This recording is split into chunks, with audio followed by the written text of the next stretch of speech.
mahasiswa akan saya berikan pretest, midtest, dan posttest terkait kepada materi yang saya akan berikan hari ini. Silahkan disiapkan device yang saya minta, karena link Google Form-nya tidak saya kasih di kolom chat. Ya. Baik, sistem perkemihan itu merupakan sistem yang mempelajari terkait kepada pembuangan. Pembuangan yang kita akan pelajari, sebenarnya ini adalah review yang telah mahasiswa pelajari terkait kepada sistem ginjal. Ya, Anda telah mempelajari di anatomi fisiologi di semester lalu atau di tingkat 1, sehingga ini hanya sebagai review saja.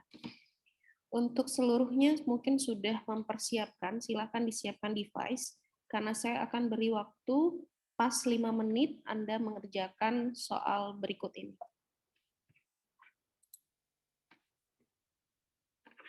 Untuk lembar jawaban, silakan diakses di dalam Google Form yang saya tampilkan. Ya, silakan diketik Google Form ini yang saya ditampilkan di layar. Silakan jawab pertanyaan kuis 5 soal saja. Silakan dimulai dari sekarang.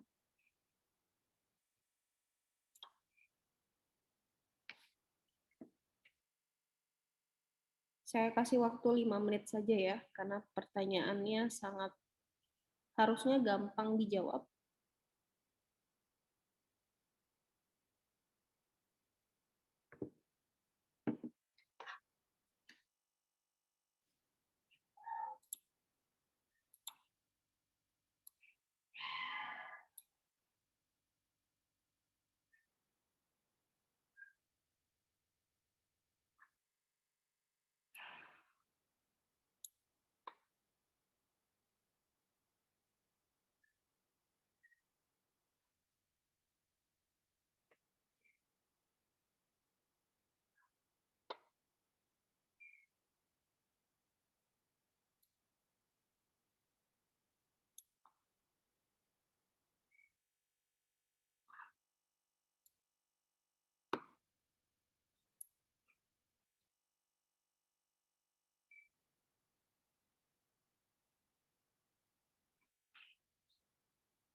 Waktunya masih ada 3 menit lagi.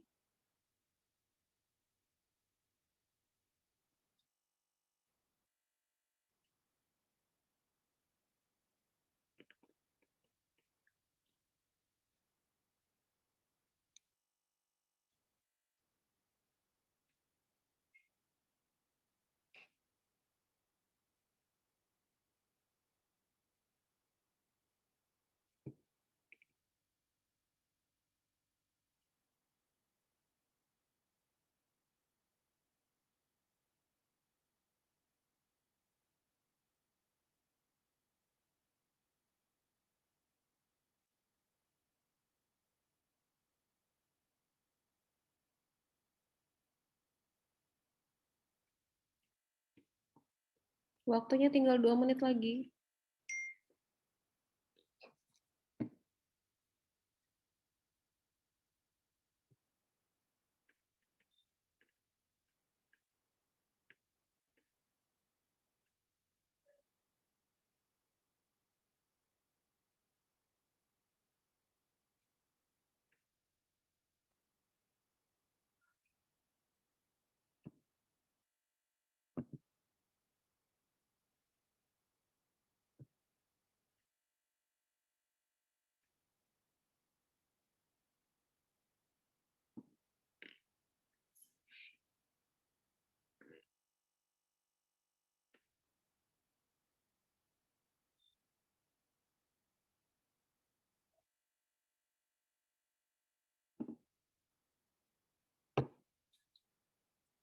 Waktunya tinggal 1 menit lagi.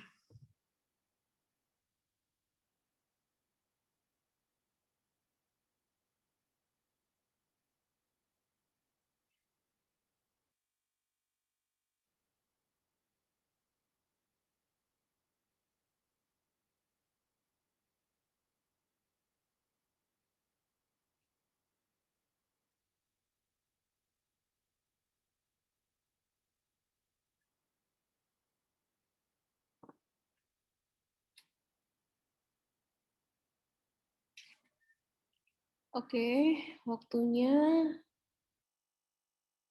tinggal 10 detik.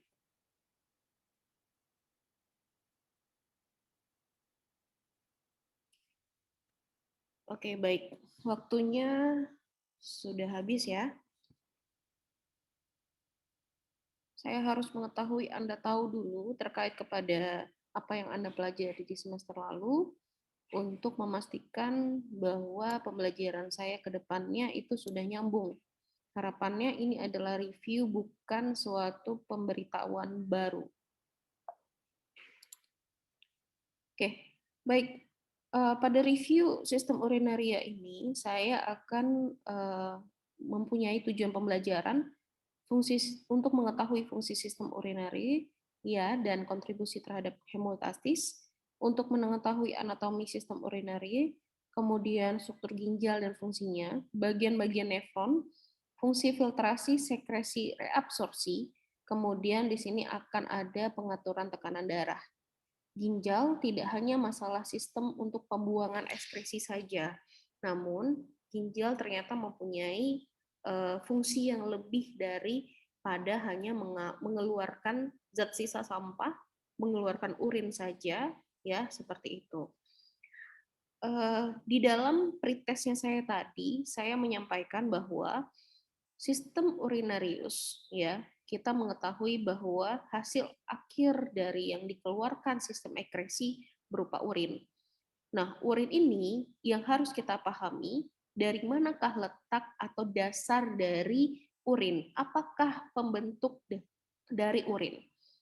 Mahasiswa sekalian, kalau seandainya Anda berpikir bahwa urin itu merupakan cairan, itu merupakan hal yang eh, jauh dari konsep ya. Kalau konsepnya memang dari cairan benar, namun apakah urin itu langsung berasal dari air yang kita minum? Itu tidak benar ya, atau itu konsep yang kurang tepat. Karena apa? Ketika kita minum, air itu masuk ke dalam sistem pencernaan ya, bukan sistem perkemihan. Di mana sistem pencernaan itu melewati mulut, tenggorokan, ya, lambung, ya, seperti makanan seperti biasa. Namun cairan tersebut langsung diserap oleh pembuluh darah, ya, sehingga cairan kita minum itu akan langsung berada pada pembuluh darah, ya, dia akan diserap dalam pembuluh darah. Penyerapan yang paling banyak itu adanya di kolon. Nah, penyerapan air tersebut masuk ke pembuluh darah itu yang akan menyampaikan air cairan, di mana Anda ketahui bahwa pembuluh darah itu tidak hanya berupa produk darah, tidak berupa hanya eritrosit, tidak hanya berupa leukosit, tidak berupa trombosit, juga ada plasma. Dan diketahui bahwa sistem zat yang membentuk plasma tersebut merupakan berasal dari cairan. Nah, cairan dari darah tersebut yang akan kemudian disampaikan di ginjal untuk difiltrasi. Berarti urin ini baseline-nya apa? Urin ini adalah baseline-nya dari darah yang terfiltrasi. Berarti otomatis sebelum ada urin, ginjal akan berkontak dengan apa? Dengan pembuluh darah. Di dalam ginjal pun strukturnya banyak sekali, terdiri dari pembuluh darah kecil. Sehingga kalau seandainya ada sesuatu yang akan menyakiti ginjal, Anda perlu ketahui bahwa yang menyakiti salah satunya berasal dari komponen yang ada di dalam darah. Karena apa? Karena ginjal disusun oleh banyak pembuluh darah kecil dan dia harus ada darah dulu supaya dia bekerja. Pada dasarnya, yang lain juga butuh darah untuk bekerja, karena di dalam darah itu ada komponen yang dibutuhkan oleh sel. Ada 2 komponen yang dibutuhkan oleh sel yang paling sangat dibutuhkan. Pertama adalah glukosa. Kenapa dibutuhkan sel glukosa? Karena sel itu membutuhkan glukosa untuk menghasilkan energi. Proses apa? Prosesnya adalah proses metabolisme.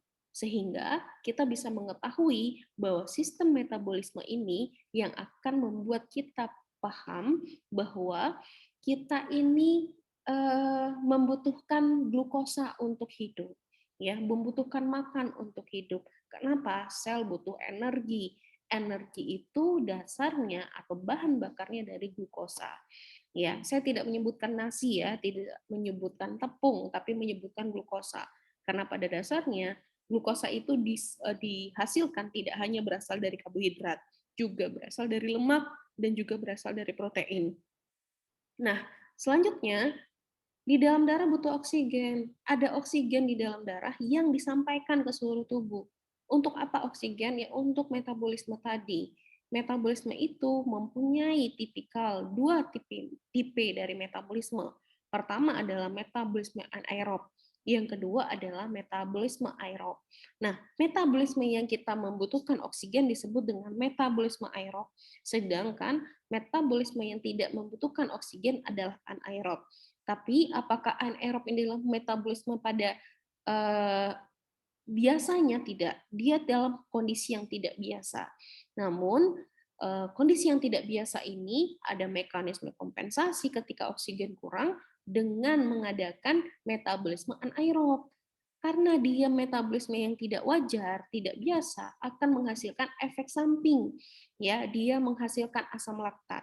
Asam laktat ini ketika terkumpul di dalam tubuh, dia akan meningkatkan kondisi keasaman tubuh sehingga dapat menyebabkan seseorang menjadi bahaya atau kondisinya menjadi perburukan.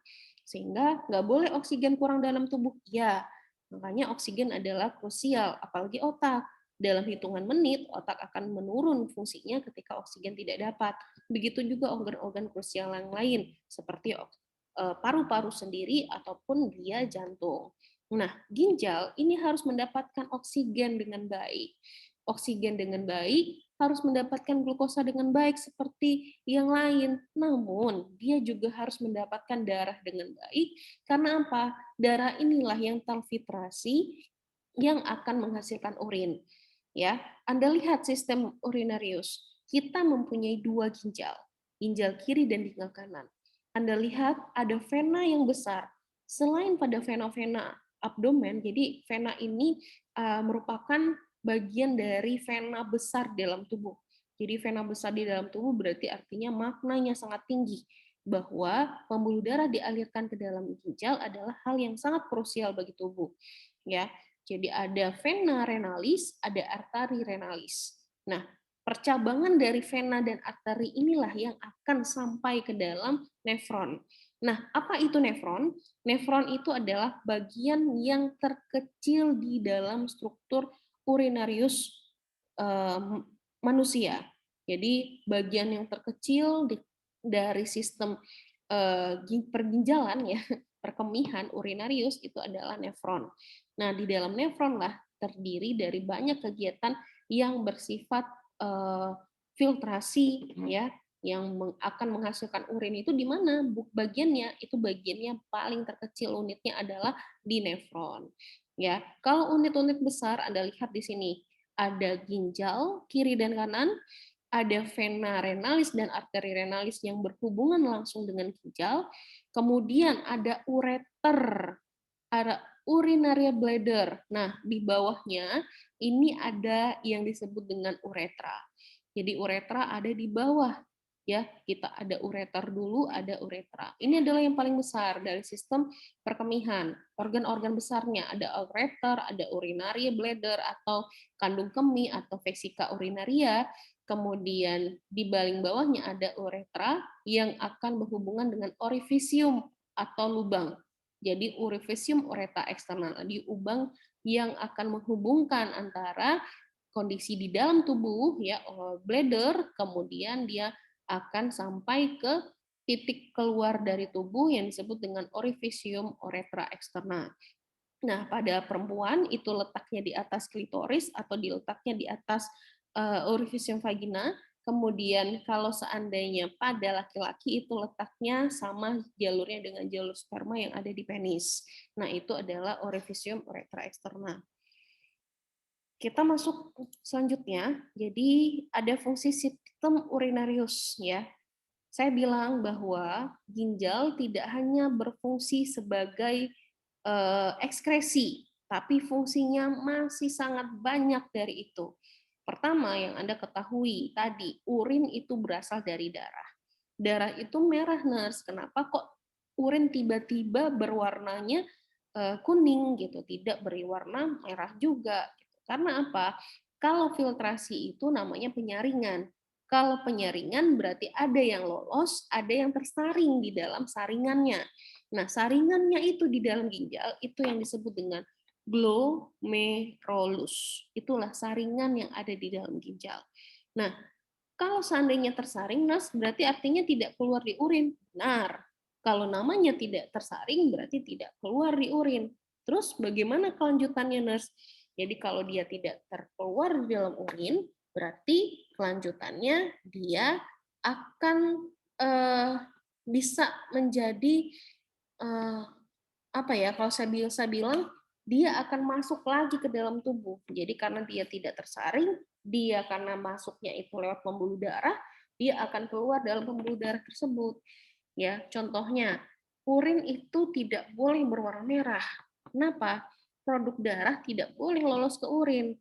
Jadi produk darah itu selalu akan masuk ke dalam tubuh ya. Jadi akan langsung masuk ke dalam tubuh, dia tidak akan keluar di urin. So, apa yang terjadi ketika ada produk darah dalam urin, berarti seseorang itu punya kegagalan, bukan kegagalan, kegangguan dalam sistem urinariusnya.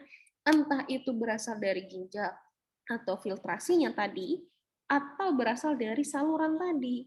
Karena pada gambar yang sebelumnya, saya menggambarkan ada saluran. Nah, entah itu masalahnya di penghasil urinnya atau masalahnya di jalur untuk mengeluarkan urinnya. Jadi penghasil urin adalah ginjal, ureter, urinary bladder, uretra adalah jalur untuk mengeluarkan.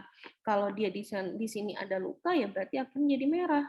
Ya, jadi kalau seandainya urin yang normal tidak akan ada ditemukan darah di dalam urin. Saya bilang itu bukan merupakan salah satu yang kita bilang adalah hal yang normal. Nah, filtrasi darah ini berperan pada homeostatis dan membuang zat sampah. Makanya kalau seandainya homeostatis itu apa? Homeostatis itu adalah kita mengharapkan tubuh kita seimbang. Misalnya, kita lagi situasi itu dingin, ya, gerak badan itu kurang, si keringat kurang. Nah, pada situasi dingin, pembuangannya, urinnya akan jauh lebih banyak dibanding dengan situasi yang panas. Ketika situasi panas, tubuh itu akan kekurangan cairan dengan evaporasi. Kekurangan cairan maksud saya pengeluaran cairan itu dengan evaporasi, sehingga urin akan jauh lebih sedikit. Untuk membalanskan antara intake dan output, membalanskan antara yang di dalam tubuh dengan yang seharusnya, itu yang disebut dengan homeostatis. Jadi dia dalam kondisi seimbang ya, antara intake dan output seimbang, antara kondisi di dalam tubuh yang fisiologis kemudian ada gangguan, bagaimana caranya kembali kepada kondisi fisiologis, nah itu yang disebut dengan homeostatis. Ya, jadi filtrasi darah kalau tidak ada filtrasi berapa? Bagaimana? Jadi Anda bayangkan kalau nggak ada saringan, berarti artinya dia akan lolos, ya. Itu yang akan membuat kita berpikir bahwa harus kita pikirkan filtrasi ini harus terjadi. So, kalau dia ada gagal ginjal gimana? Filtrasinya bisa saja rusak. Kerusakannya di mana? Kerusakannya bisa terjadi di glomerulus, tempat saringannya tadi, gitu. Jadi, tempat saringannya di dalam tubuh itulah yang disebut dengan glomerulus, ya. Di dalam ginjal tempat saringannya untuk menyaring darah ada di glomerulus. Kalau bolong gimana, Nas? Berarti artinya ada sesuatu yang harusnya masuk ke dalam darah, akhirnya keluar. Contohnya apa? Leukosit, albumin, kemudian produk darah ya. Produk darah itu ada leukosit, trombosit, kemudian ada eritrosit, itu nggak boleh ada di dalam urin. Jadi kalau ada di dalam urin harus ada pemeriksaan selanjutnya. Apakah terjadi infeksi atau memang terjadi masalah di dalam glomerulusnya sebagai organ yang bertanggung jawab untuk filtrasi. Oke, kita masuk ke badan reabsorpsi nutrien penting, ion dan air. Nanti saya ada tabelnya untuk menghasilkan urin tersebut. Ternyata satu harinya yang masuk ke ginjal cairan itu ada 1.800-an. Ya, kalau seandainya 18.000, sorry, ada 18.000, 18 liter, 18 liter, sorry, 18 liter atau 18 cc. Jadi kalau seandainya kita bisa bilang 18 liter ini masuk, Anda coba bayangkan Anda berapa kali bisa buang air kecil, ya. Jadi kenapa kok bisa masuk semuanya? Karena dia tersaring tadi pasti akan lolos saringannya. Air itu mendekati apa ya? Eh, apa ya? Kalau bisa dibilang kalau dia masuk ke dalam saringan dia pasti akan lolos. Jadi karena dia air. So, yang terjadi air itu pasti akan banyak masuknya ke dalam ginjal. Tapi apakah terkeluarkan semuanya di urin? Tidak.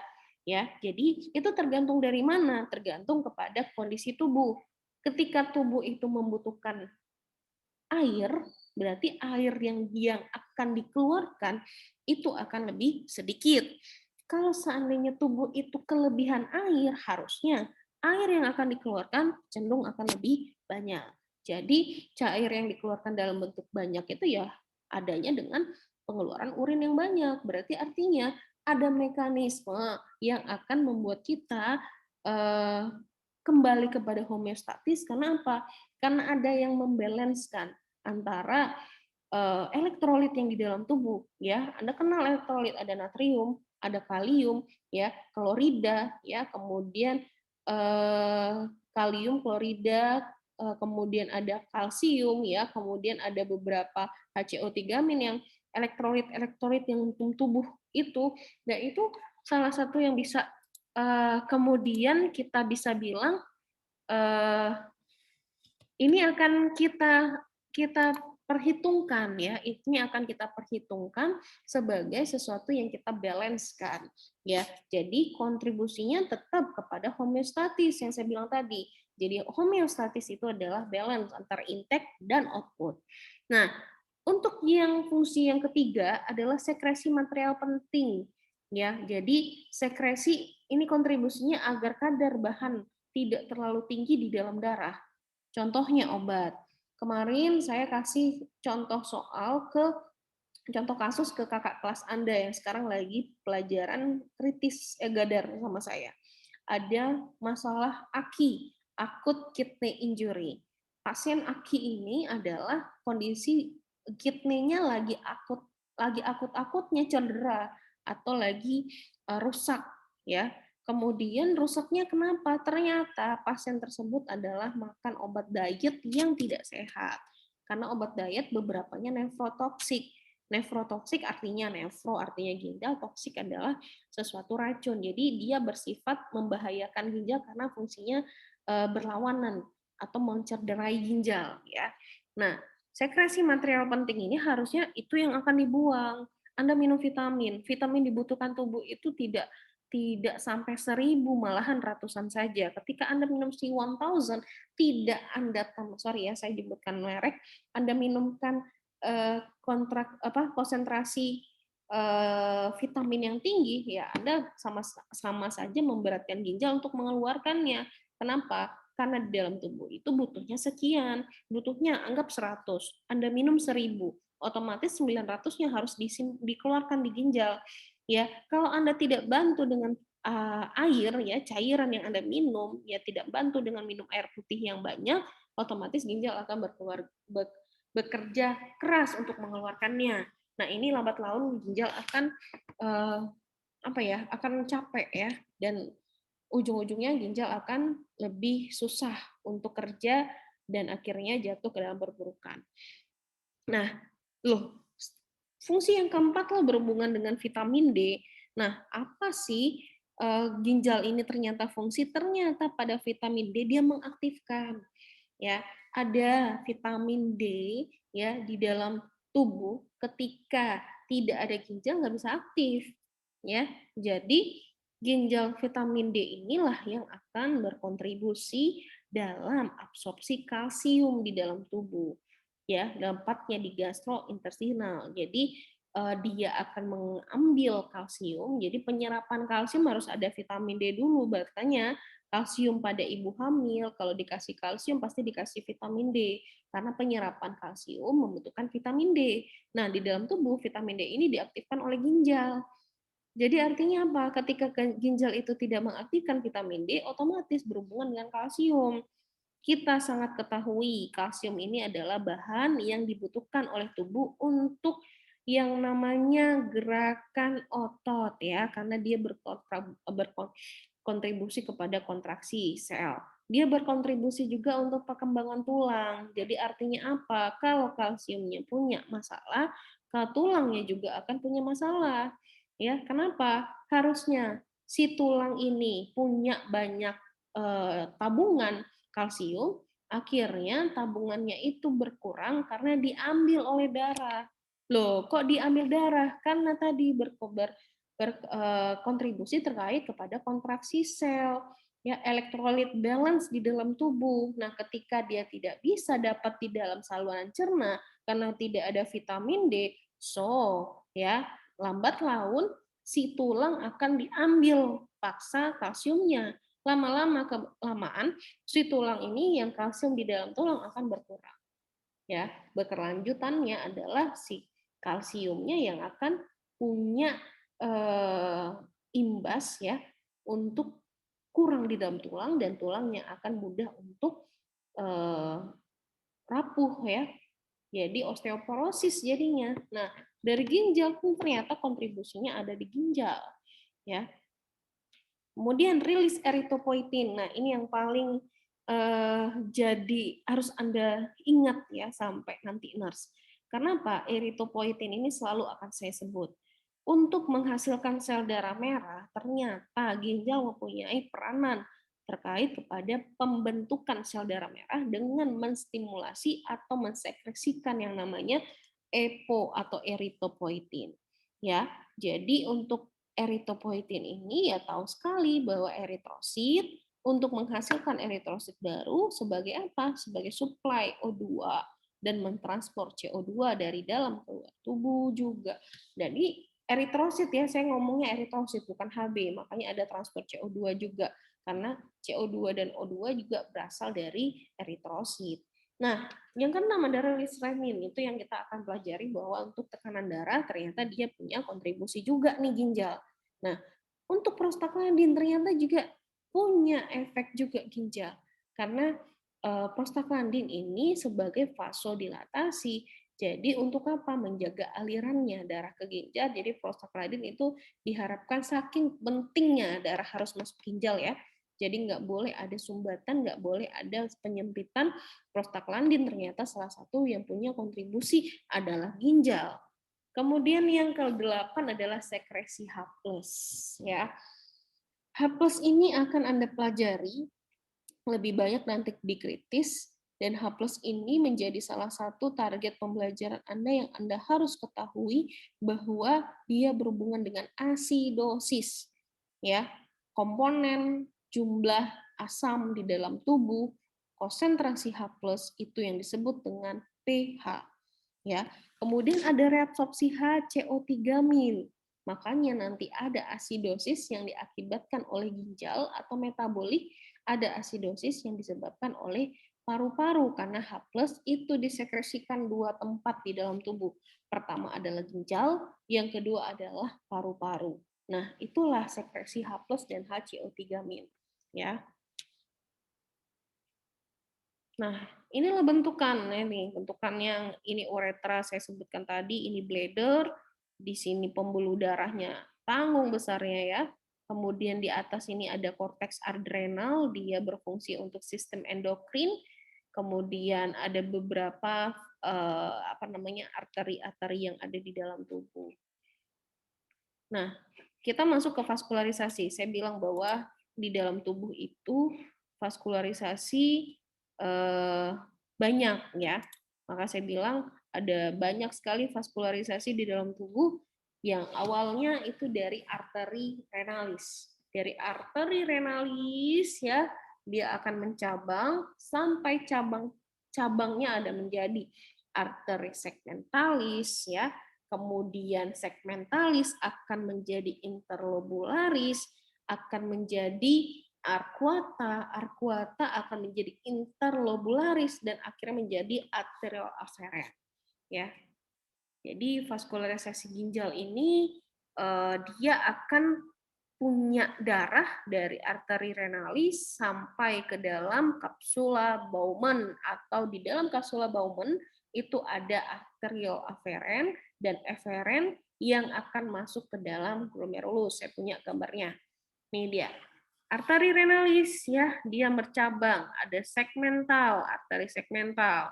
Dari segmental dia akan bercabang dua lagi, ada arteri interlobaris ya pertama. Habis lobaris dia bercabang menjadi arteri arcuata. Dari arcuata mencabang jadi interlobularis. Dari interlobularis baru ketemu yang namanya arterial aferen dan eferen. Aferen dan eferen masuk ke dalam yang namanya kapsula Bowman, di mana kapsula Bowman itu ada glomerulus. Nah, dari glomerulus baru masuk ke dalam sistem yang namanya perkemihan. Jadi, di mana diawali oleh sistem perkemihan adanya di glomerulus.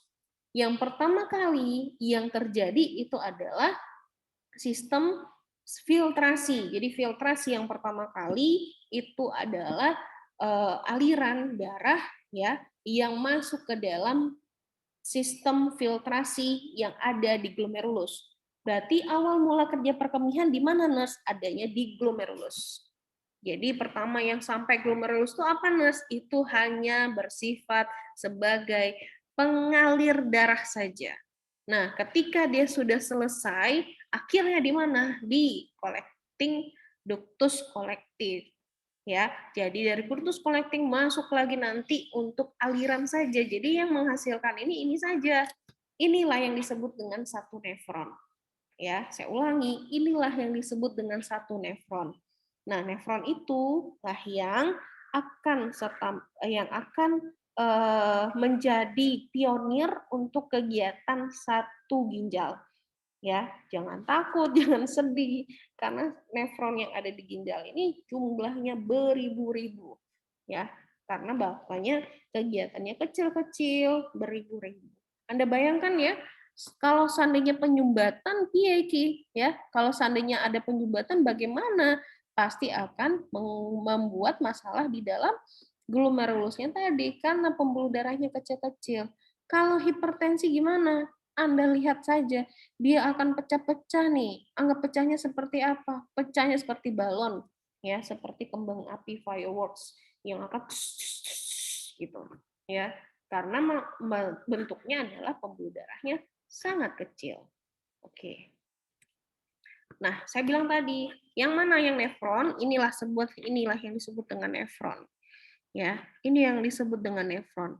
Kemudian jumlahnya masih saya bilang tadi bahwa satu nefron terdiri oleh glomerulus.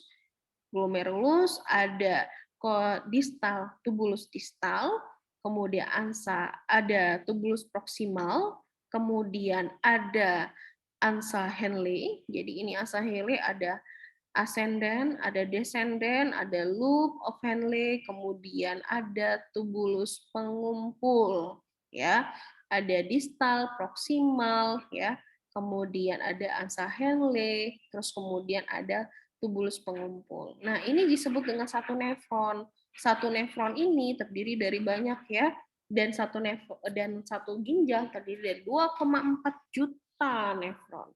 Jadi nefron terdiri dari apa tadi? Ada glomerulus Dan ada tubulus. Tubulus yang tadi yang saya sebutkan, ada distal, proximal, asa Henle, dan tubulus pengumpul. Ya, jadi itu ada tubulus-tubulus yang ada di dalam tubuh manusia. Nah, untuk nefron, ternyata nefron ini punya batasan, ada yang korteks, ada yang modular. Apalagi yang korteks dan modular itu, saya lihatkan.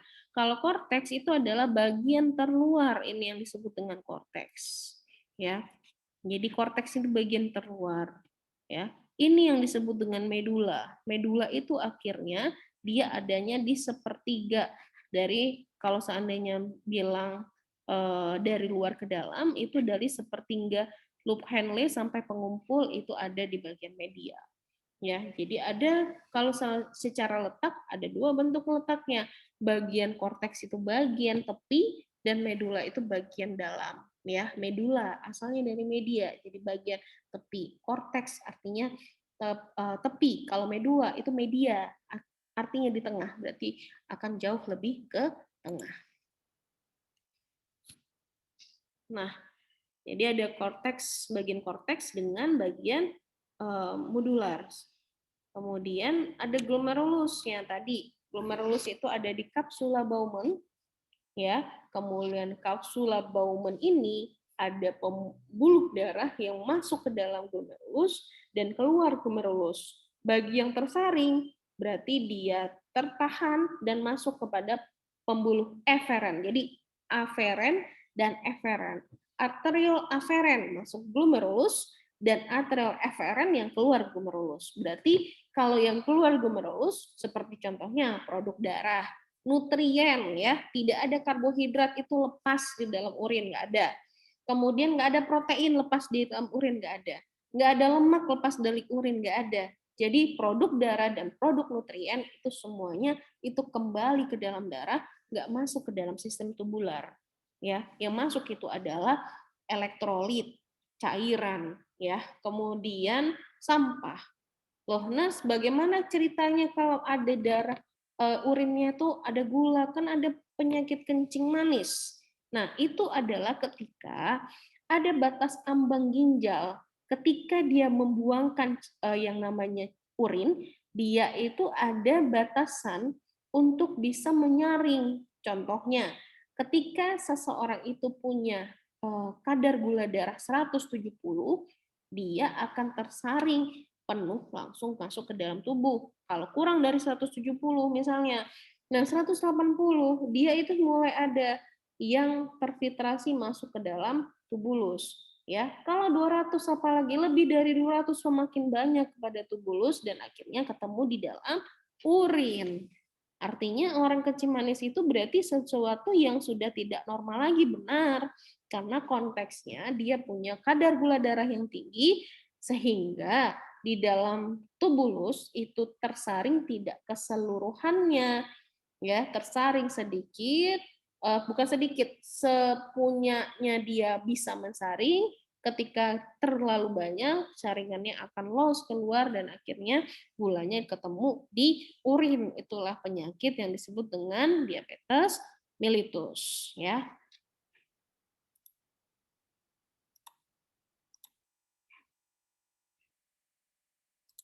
Oke. Nah, ini bentuk glomerulus. Nah, ini arterial aferen, kemudian ada arterial eferen. Nih, aferen masuk di filtrat, kemudian dia keluar lagi, ya. Ini juktom, Anda lihat ya, ada jukta glomerulus cell. Ini sel ini yang akan mensekresikan yang namanya apa ya? Yang akan mensekresikan yang namanya renin. Nah, renin ini yang akan berpotensi yang mengatur tekanan darah. Adanya di mana? Di arterial aferen, tempat dia masuk. Dia akan ada sensitivitas terkait kepada tekanan darah yang ada di sini. Tekanan darah yang ada di dalam ginjal itu harus punya tekanan yang sesuai. Karena kalau tekanannya terlalu tinggi, dia akan langsung punya efek. Tekanan darah rendah, dia juga akan punya efek. Artinya apa? Tidak boleh tekanan darah itu rendah untuk sampai ke ginjal. Kenapa? Dia nggak akan masuk darahnya ke ginjal. Saking pentingnya darah di ginjal ya. Jadi itu yang Anda tanamkan. Oke. Nah, ini tubulus di ginjal, pertama adalah tubulus proksimal, ya. Kemudian dari glomerulus masuk ke tubulus proksimal, dari proksimal masuk ke lobe of Henle, dari lobe of Henle masuk ke tubulus distal, dari distal masuk ke tubulus pengumpul, ya. Nah, ini gambaran nefron yang lebih jelas. Ini adalah glomerulus, ya. Ini kemudian dia mempunyai cabang dari arterial, ya. Arteri, kemudian di sini lebih ke arter aferen, kemudian ada arterial eferen. Arter aferen ini kemudian dia masuk, ya, namanya terfiltrasi, dia terfiltrat masuk ke dalam tubulus.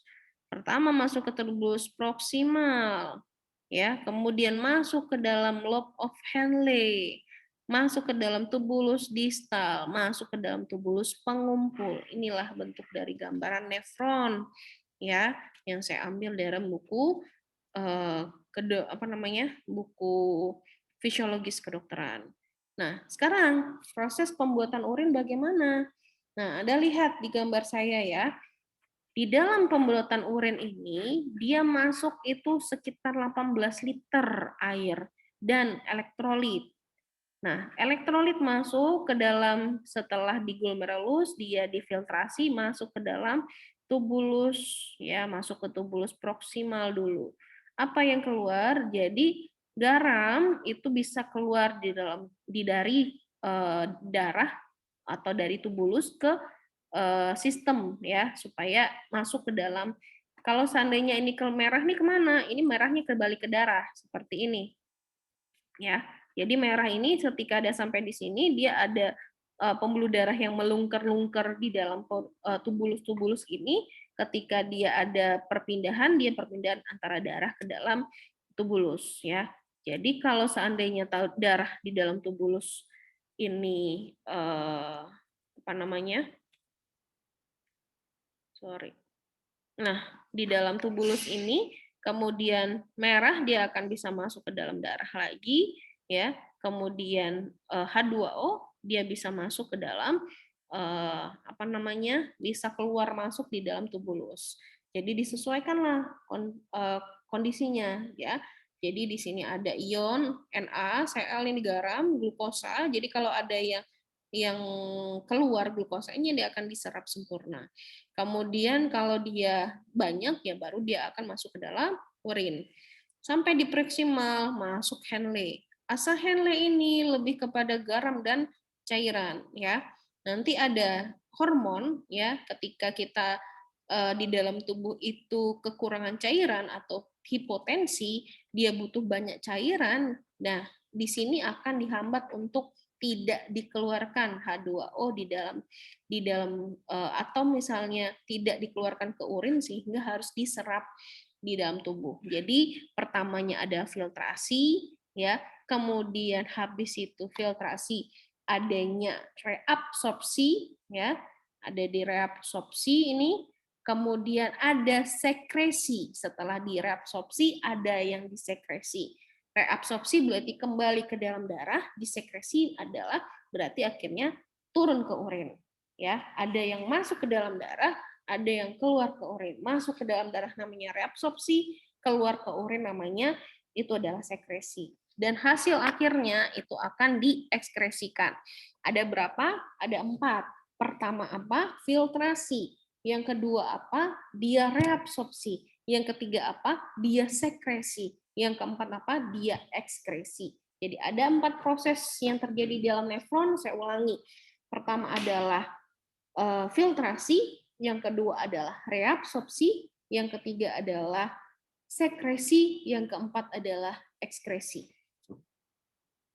Nah, Anda lihat tabel saya lagi. Unik lagi di dalam tabel ini. Apa yang keunikan? Pertama, oh saya salah tadi ya, bukan 118 liter, malahan 180 liter. Ya, luar biasa. Dari tubuh, jadi masuk ke dalam darah itu masuk cairannya ke dalam tubulus itu 180 liter. Kalau itu dibuangkan berapa banyak Anda minum tiap hari, berapa banyak Anda kencing tiap hari. Ya, jadi itulah yang diatur oleh si ginjal. Anda lihat di sini ada air, ya. Anda lihat berapa keluarnya? 1,5 liter. Jadi ada produksi urin. Produksi urin dalam tubuh itu adalah 1 cc per kilogram berat badan. 1 cc-nya itu rentang ya, 0,5 sampai 1 cc per kilogram berat badan per jam. Anggaplah 50 kilogram berat badan manusianya, berarti 1 jamnya sekitar 1050 kali 24 itu sekitar 1.200 ya. Kalau dia berat badannya sekitar 50 kilogram. Jadi untuk airnya ada 180 yang dikeluarkan 1,5 liter saja. Anda lihat yang kedua. Apa yang kedua? Kita lihat di glukosa. Lihat 140 gram ya yang difiltrasi sempat keluar dari glomerulus, jadi filtrasi di sini nih. Ya, ini difiltrasi. Nah, difiltrasi ya, kemudian sempat difiltrasi, itu lihat yang dikeluarkan berapa? 0. Kenapa? Karena hampir bukan hampir ya, keseluruhannya dia direabsorpsi. Lihat kata saya tadi, pertama filtrasi, kedua reabsorpsi, kemudian sekresi, dan yang terakhir adalah ekskresi. Ya, jadi kemudian direabsorpsi, hampir keseluruhannya direabsorpsi. Kita lihat ada, yang penting kita lihat lagi, ada kreatinin. Anda lihat, yang masuk ke sini kreatininnya adalah 1,4 gram. Tetapi yang keluar berapa? Kita lihat keseluruhannya. Artinya apa? Kreatinin inilah yang bisa kita lihat sebagai salah satu indikator kalau ginjalnya rusak. Apa indikatornya? Kalau ada kreatinin di dalam darah, harusnya di dalam darah free kreatinin atau mendekati 0. Ya, kalau kreatininnya 2, 3 berarti artinya apa? Kreatinin nggak dibuang. Kalau kreatinin nggak dibuang, itu bisa saja terjadi masalah di glomerulusnya, tempat filtrasinya. Karena tidak ada harusnya reabsorption, artinya filtrationnya itu loss sampai ke ekskresi atau tidak ada filtrasi sama sekali. Ya, artinya tertampung di sana, tidak ada yang difiltrasi. Saringannya sekarang udah rapat-rapat. Saringannya ada semen, anggap bersemen, kemudian akhirnya cairan itu tidak akan bisa lolos. Kenapa? Rapat-rapatnya tadi. Ya, saya harap Anda bisa memahami dari tiga analogi yang saya kasih di dalam gambar ini. Ya, oke, saya minta Anda mengerjakan kuis lagi, silahkan diakses.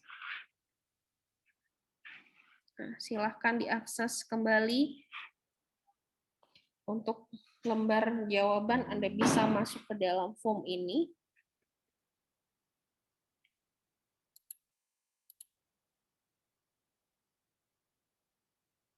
Waktunya cuma 5 menit ya.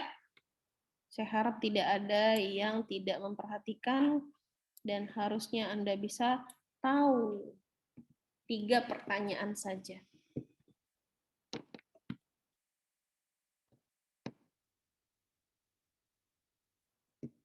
Waktunya 3 menit saja saya kasih, cuma 3 pertanyaan aja.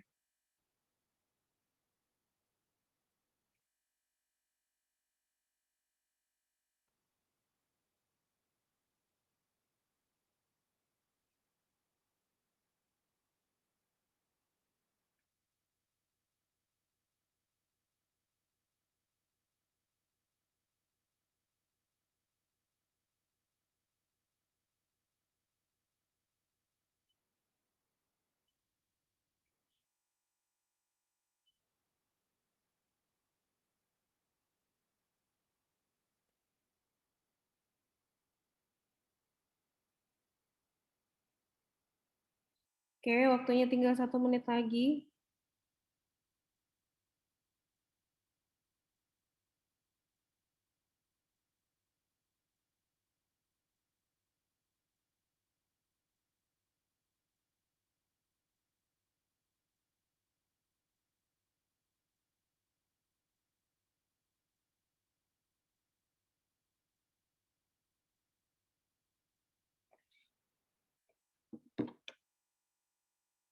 Oke. 10 detik lagi ya.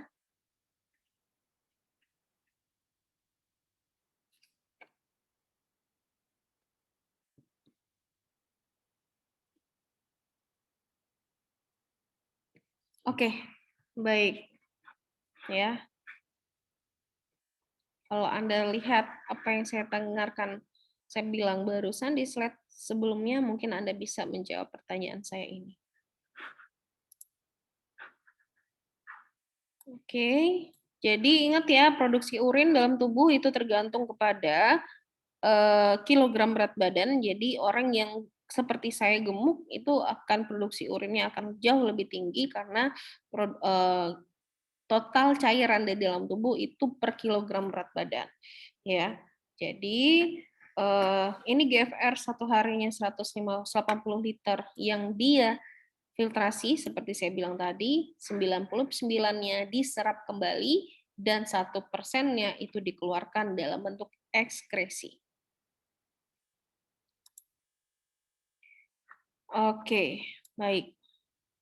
Kecepatan aliran darah di ginjal, jadi otomatis kalau seandainya aliran darah masuk ginjal itu tergantung kepada tekanan darah. Semakin tekanan darah itu kita bisa kondisikan, ya otomatis kita bisa mengkondisikan juga aliran darah ke ginjal. Jadi otomatis ketika kecepatannya kurang, tekanannya kurang, ginjal akan kurang juga ya. Berarti artinya yang akan membuat kecepatannya akan bertambah adalah kondisi vasodilatasi atau pelebaran pembuluh darah. Kalau dia vasokonstriksi, alirannya akan melambat sampai ke ginjal. Nah, kira-kira analoginya begitu. Nah, saya contohkan satu kondisi ya, di mana minum kopi akan menyebabkan vasodilatasi ya, dan kemudian kenapa sih minum kopi dapat meningkatkan urin? Karena sifatnya adalah vasodilatasi. Sehingga ketika urin itu kita tervasodilatasi, otomatis produksi urin akan jauh lebih meningkat. Nah, filtrasi glomerulus ya. Filtrasi glomerulus dalam kapsula Bowman persatuan waktu. Jadi filtrasi glomerulus ini adalah satu kriteria untuk mengatakan bahwa ginjal ini lagi rusak atau tidak. Jadi kalau seandainya seseorang mempunyai LVG yang jauh lebih dari rata-rata normal, itu kalau normalnya 125 ya mililiter per menit. Kalau seandainya pada orang dengan gangguan ginjal, gagal ginjal dan sejenisnya, laju filtrasi glomerulus atau GFR, ya kalau bahasa Inggrisnya itu adalah GFR, glomerulus filtration rate, kalau bahasa Indonesia adalah laju filtrasi glomerulus. Pada kondisi yang bisa dibilang gagal ya atau aki bisa dibilang jangan aki dulu deh gagal. Kalau gagal itu biasanya LVG-nya itu jauh lebih turun. Nah, sampai pada orang ya dengan gagal ginjal stadium 5 yang sudah masuk ke dalam hemodialisa, sisanya cuma tinggal 5% saja ya. Jadi bisa sampai ya LVG-nya sekitar 10, 5 ya. Dan itu tergantung kepada stage dari kerusakan ginjalnya. Semakin rusak ginjalnya, LVG-nya semakin turun. Nah, itu kita akan pelajari di sesi berikutnya di gagal ginjal. Jadi kalau seandainya gagal ginjal terjadi, berarti LVG-nya jauh lebih berkurang, dan ketika gagal ginjal terjadi, kita bisa bilang bahwa perlu yang dilakukan itu adalah untuk pengganti ginjal, karena kerusakannya kalau dia irreversible atau kerusakannya itu tidak bisa kembali lagi, ya contohnya tidak bisa kembali lagi, Anda amputasi. Jadi ada luka di amputasi berarti nggak bisa lagi balik tangannya kecuali nanti implan tangan. Nah kalau seandainya amputasi berarti dia itu irreversible, nggak bisa kembali lagi. Kalau reversible seperti Anda luka, nah kemudian akan balik lagi. Kalau gagal ginjal terminal stadium 5 dan dikatakan sudah kronik, itu nggak bisa kembali lagi atau irreversible. Berarti artinya ginjalnya nggak bisa berfungsi dong, Mas. Iya. Terus kemudian bagaimana cara fungsinya? Fungsi kembalinya itu kita gunakan mesin. Itu yang makanya pasien-pasien dengan gagal ginjal akan membutuhkan yang namanya cuci darah. Dan itu harus dilakukan reguler seumur hidupnya. Kalau dia tidak punya support system untuk dia ganti ginjal atau transplantasi ginjal. Ya, jadi LVG dipengaruhi oleh tekanan filtrasi, dan koefisien filtrasi. Faktor yang mempengaruhi laju filtrasi glomerulus ada rangsangan simpatis, ya. Jadi rangsangan dari saraf-saraf simpatis, ada tekanan arteri, ya. Dia juga akan mempengaruhi laju filtrasi glomerulus. Nah, penganturannya itu ada melalui atrial, ya, dari resistansi atrioaferen dan eferen. Kemudian ada autoregulasi, ya, pada konsen pada tekanan darah 71 sampai 160 dan hormon dan serta saraf otonom. Nah, ini salah satu bentuk diagram yang saya sampaikan ketika ada sesuatu yang terjadi, ya. Ketika yang terjadi arterial pressure atau tekanan arterinya turun, otomatis aliran darah ke dalam ginjal akan turun. Aliran darah ke ginjal akan turun, otomatis GFR akan turun. Nah, ketika GFR turun ini ada satu mekanisme, saya bilang tadi, ada yang namanya jukta glomerulus, itu menghasilkan renin. Renin itu fungsinya adalah untuk menghambat aliran darah, aliran urin keluar, sehingga dia kembali mengisi dari pembuluh darah. Renin berfungsi untuk melakukan ya pengambilan darah ya. Jadi renin ini akan ada yang namanya sistem renin, angiotensin, aldosteron. Renin menghasilkan angiotensin, angiotensin menghasilkan aldosteron. Untuk apa? Meretriksi natrium. Untuk apa? Meretriksi cairan. Untuk apa? Mengisi kembali volume darah ya dengan cairan tersebut sehingga tekanan darah menjadi meningkat. Saya ulangi.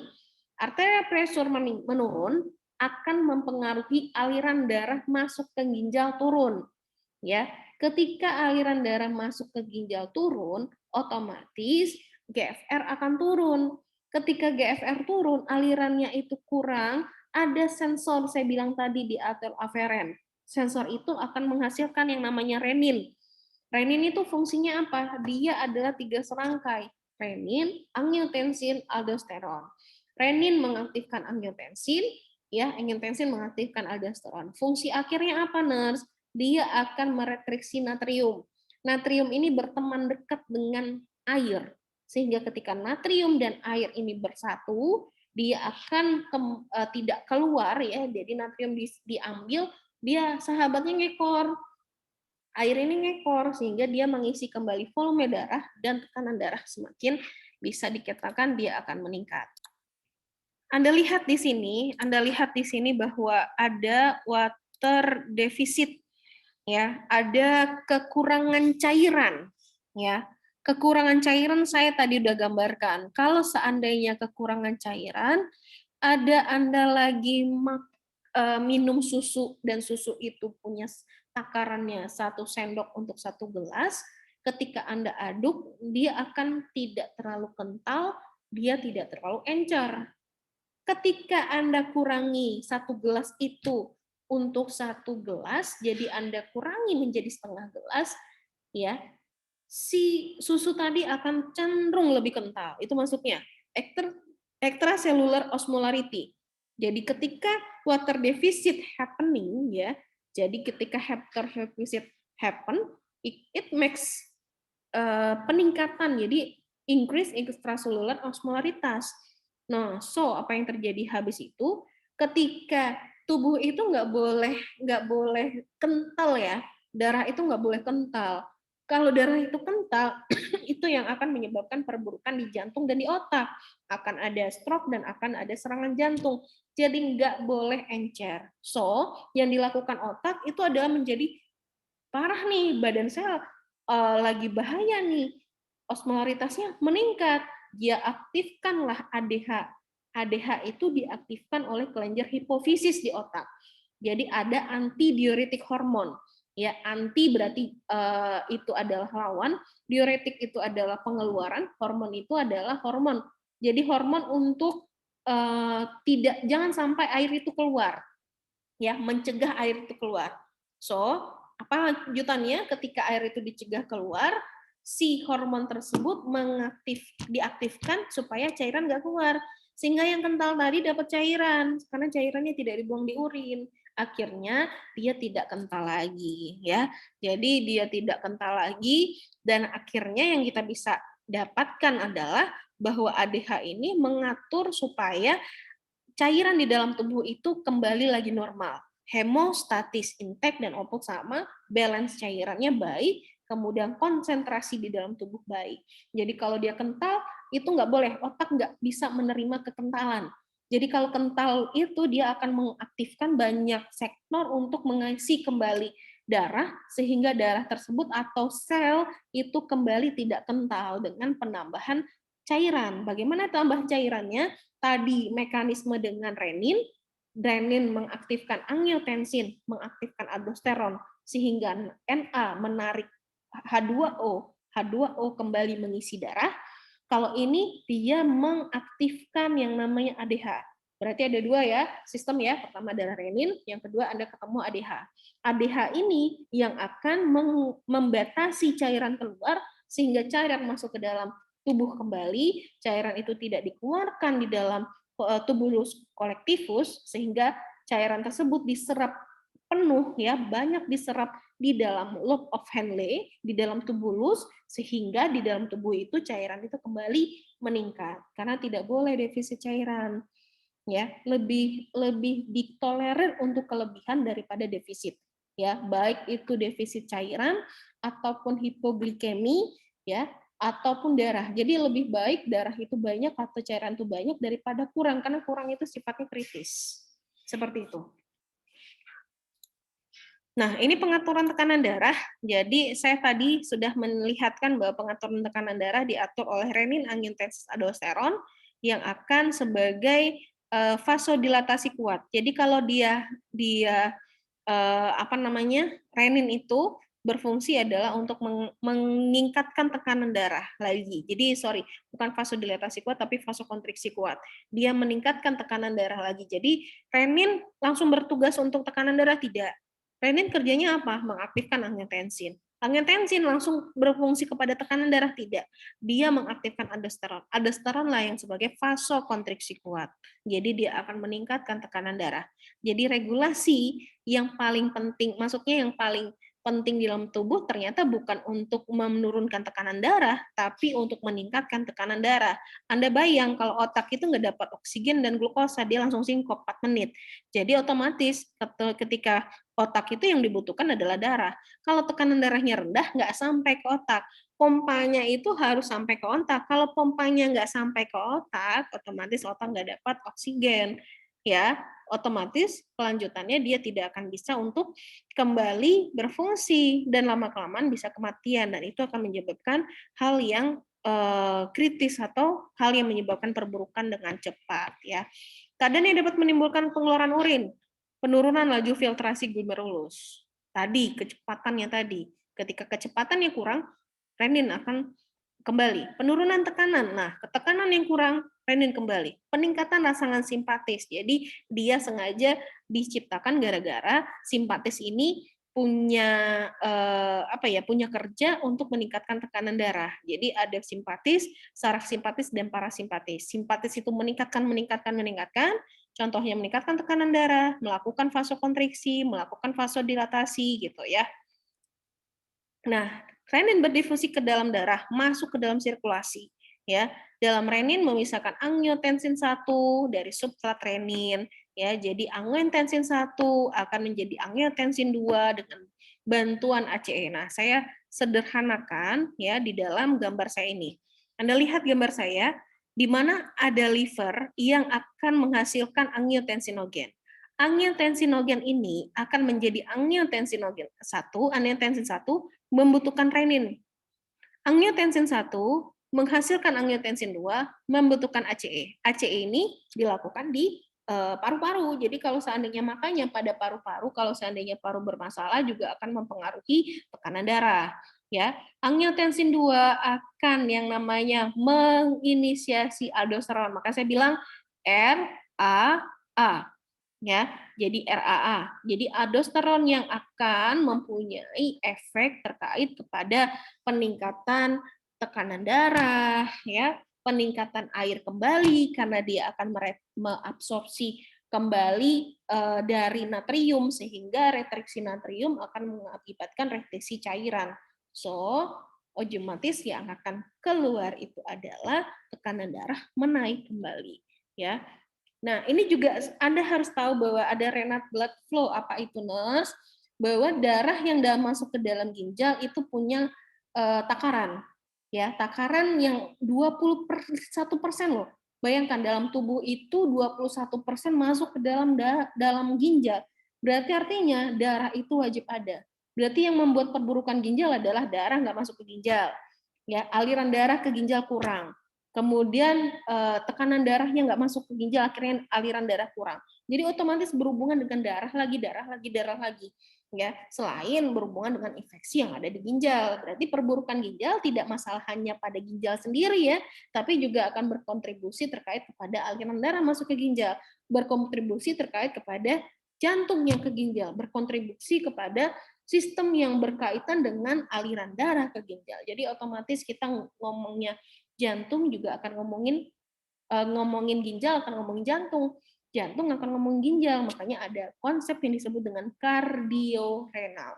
Kardio menyebabkan renal masalah, renal menyebabkan kardio bermasalah karena dia berconnecting lewat pembuluh darah. Ya, jadi inilah menjadi kesimpulan sehingga ya kita harus mengerti bahwa maintaining balance cairan dan tekanan darah ada beberapa konsep. Konsep satunya saya sudah jelaskan dari renin, ya. Jadi konsep renin yang hijau ini. Konsep kedua itu berasalkan dari saraf, ya.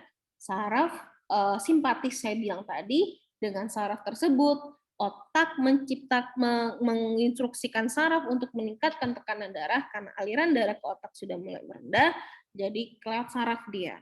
Yang ketiga itu lewat ADH, ya. Saya sudah jelaskan masalah yang warna ungu dengan warna hijau ini terlebih dahulu, dan saya menambahkan di warna kuning ada saraf simpatis. Tujuannya apa? Mengembalikan volume darah dan mengembalikan tekanan darah. Tidak boleh tekanan darah hipotensi, tidak boleh volume darah rendah. Volume darah rendah kira-kira diakibatkan oleh penyakit apa aja? Itu bisa akibat dari diare, bisa diakibatkan oleh pendarahan masif keluar darahnya, ya. Kemudian bisa diakibatkan oleh evaporasi meningkat, pada contoh kasusnya adalah luka bakar, ya. Jadi ini ada fungsi dari renal, coba kita lihat, ada tayangan, semoga ini bisa dibuka.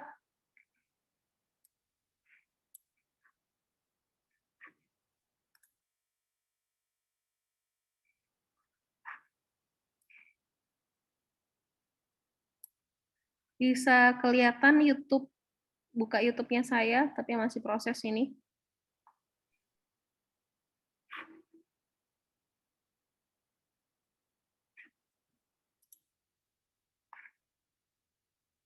Lazada Ramadan Sale ada diskon hingga 90% dan cashback tiap hari. Beli sekarang ya. Constant volume and composition of the blood, or homeostasis.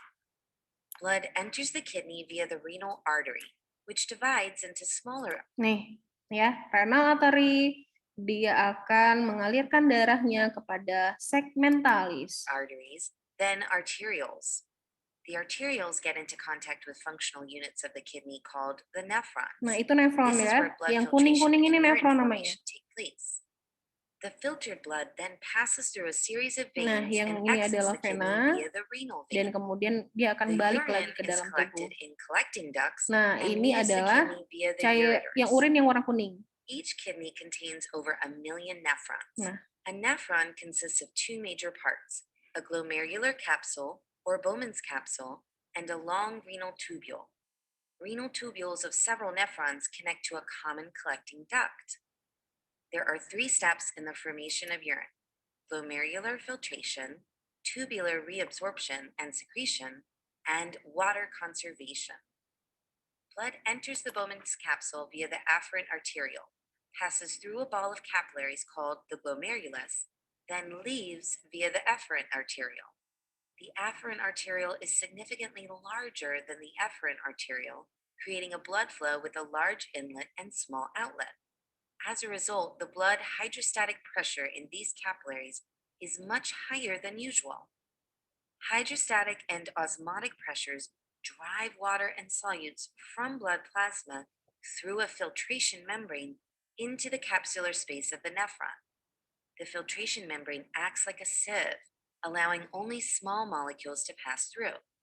These include water, inorganic ions, glucose, amino acids, and various metabolic wastes such as urea and creatinine, and make up the glomerular filtrate. The amount of filtrate produced per minute is called glomerular filtration rate, GFR. GFR is kept at a stable value by several feedback mechanisms within the kidneys, known as renal autoregulation. GFR is also under sympathetic and hormonal control. GFR regulation is generally achieved by constriction or dilation of the afferent arteriole, which causes the glomerular blood pressure to fall or rise, respectively. In a healthy person, the total filtrate volume amounts to between 150 and 180 liters a day. However, only about 1% of this is excreted as urine. The remaining 99% is reabsorbed back to the blood as the filtrate flows through the long renal tubule. This is possible because the efferent arteriole, after exiting the Bowman's capsule, branches out to form a network of so-called peritubular capillaries, which surround the renal tubule. The first part of the tubule, the proximal convoluted tubule, reabsorbs about 2/3 of the filtrate. In this process, water and solutes are driven through the epithelial cells that line the tubule into the extracellular space. They are then taken up by the peritubular capillaries. Sodium reabsorption is most important as it creates osmotic pressure that drives water and electrical gradient that drives negatively charged ions. Sodium levels inside the epithelial cells are kept low thanks to the sodium potassium pumps that constantly pump sodium ions out into the extracellular space. This creates a concentration gradient that favors sodium diffusion from tubular fluid into the cells. Sodium is absorbed by symport proteins that also bind glucose and some other solutes. Nearly all glucose and amino acids are reabsorbed at this stage. About half of nitrogenous wastes also reabsorb back into the bloodstream. The kidneys reduce the blood levels of metabolic wastes to a safe amount, but do not completely eliminate them. Some of the reabsorption also occurs by the paracellular route through tight junctions between epithelial cells. At the same time, tubular secretion, where additional wastes and other solutes leave the bloodstream to join the tubular fluid, also takes place. The Ini secara processes of difusi ya. reabsorption and secretion continue in the nephron loop, the loop of Henle, and the distal convoluted tubule. These parts of the tubule also have some other important functions. The main function of the loop of Henle is to create and maintain an osmolarity gradient in the medulla that enables the collecting ducts to concentrate urine at a later stage. The ascending limb of the loop actively pumps sodium out, making the medulla salty. The descending limb is permeable to water, but much less to sodium. As the water exits the tubule by osmosis, the filtrate becomes more and more concentrated as it reaches the bottom. The ascending limb, on the other hand, is permeable to ions, but not water.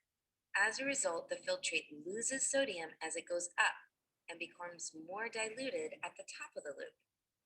The medulla is in equilibrium with the loop and hence has the same salinity gradient, saltier, at the bottom. Reabsorption and secretion in the distal convoluted tubule are under control of various hormones. This is how the kidneys respond to the body's needs and adjust the composition of urine accordingly. The collecting duct receives tubular fluid from several nephrons. The main function of the collecting duct is to concentrate urine and therefore conserve water.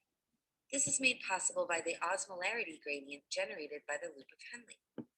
As it gets saltier deep in the medulla, the filtrate loses water as it flows down the collecting duct.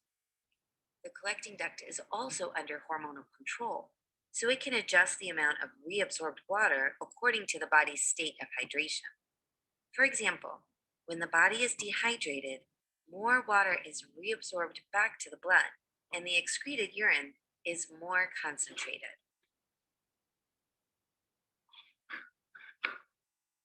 Oke, ya. Jadi itu video sama dengan jelaskan yang saya jelaskan tadi ya dalam bentuk visual. yang keterkeluar bisa masuk kembali kok. Jadi silakan masuk lagi aja.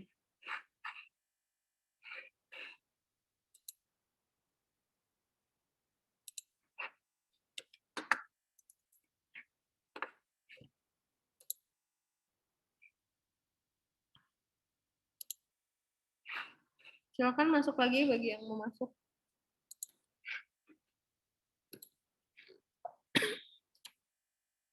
Nah, silakan. Ini terakhir kuis untuk